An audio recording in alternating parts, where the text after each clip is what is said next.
आज 22 तारीख महीना 8 2024 एजुकेशनल गुट्टी के तहत अछूत दलित, चमार, आदिवासी, वनवासी, पसमिंदा, मुसलमान के बच्चों ने अपने मन की हुक, व्यथा अपने मैया पापा को बतानी चाहिए। क्वेश्चन के रूप में है कि भारत में क्रीमी लेयर का जनक कौन कौन सी पार्टियां हैं भारत में?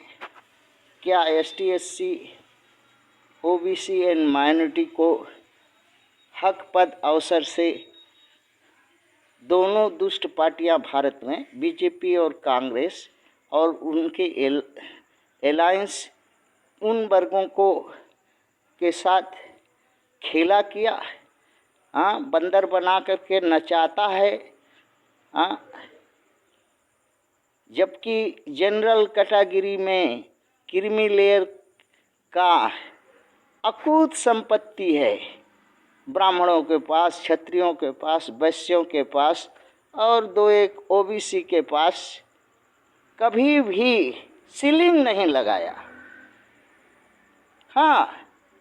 250, 300, 3 हजार फ्लैटों का मालिक, 3 हजार इंडस्ट्रियों का मालिक और कम से कम 30 लाख करोड़ अरब संपत्ति का मालिक, विश्व में सबसे धनी व्यक्तियों की लिस्ट अगर बनती है तो भारत में 1 से लेकर के 100 तक खाली भारत में विश्व के अमीर हैं। पैसा के मामले में, जमीन के मामले में, इंडस्ट्री कल कारखाना के मामले में, बिल्डिंग घर बाड़ी और रोजगार के मामले में, थोक हथिया के मामले में वहाँ क्रीमी लेयर नहीं लगाती सरकार। और दौड़ दौड़ करके ST SC OBC माइनॉरिटी के पास क्रीमी लेयर लेके आती है, लगाती है। क्यों?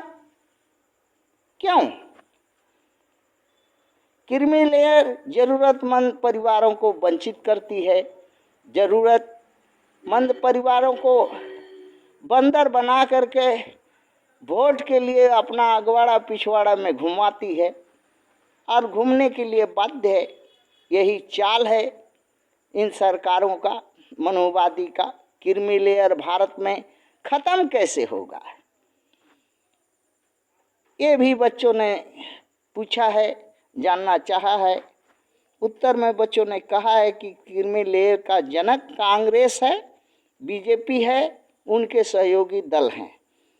सर्वप्रथम 1993 में 93 में BP नरसिंह राव सरकार ने लगाई और 2004 में मनमोहन सिंह इनको बढ़ावा दिए। इसके बाद अटल बिहारी वाजपेयी जी इसको पंखा देल करके धधकाए। वहीं से क्यों मनुवाद की राजनीति इसमें दिखाई देती है, ताकि इंसान को, ST SC OBC माइनॉरिटी को बंदर बना करके उसके पिछवाड़े पर क्रीमी लेयर का चाबुक चलाया जा सके। और यही किया ये दोनों मनुवादियों ने यही किया।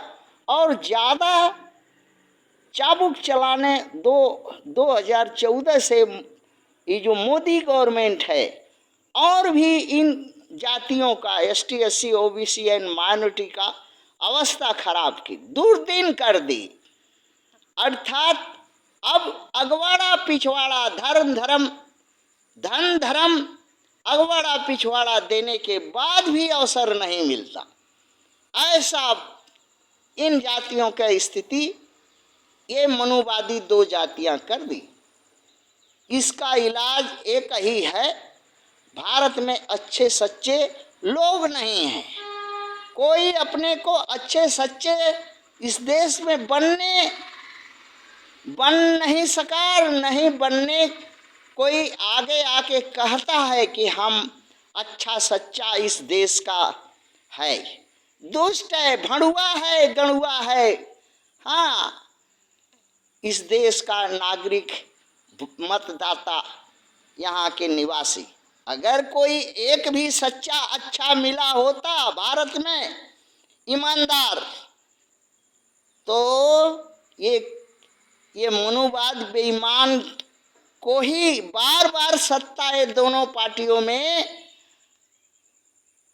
हाँ, बंदर बांट होते रहता है।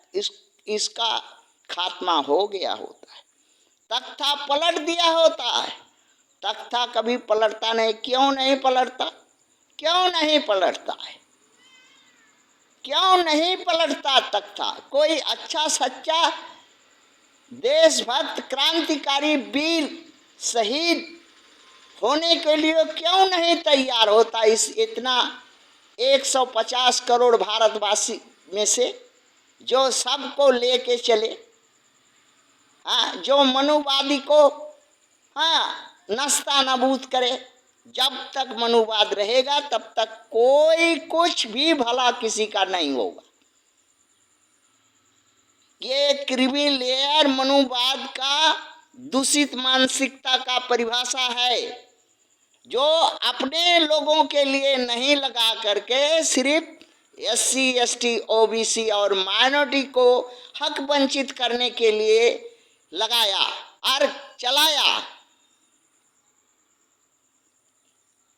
हमको, बच्चों को ऐसा कभी कभी ग्लानि होता है कि 150 करोड़ भारतवासी में सब मरे हुए मुर्दे हैं, अच्छा सच्चा कोई नहीं है।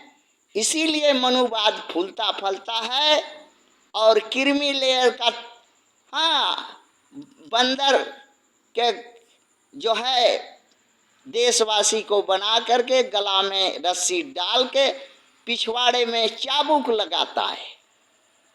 इस चाबुक लगाने वाली मनुवादी सरकारों को तख्ता क्यों नहीं पलटता? और देशों में क्यों तख्ता पलट होता, भारत में क्यों नहीं होता? इसी का उत्तर अगर इंसान हो, सच्चे हो, अच्छे हो तो दो। थैंक्स।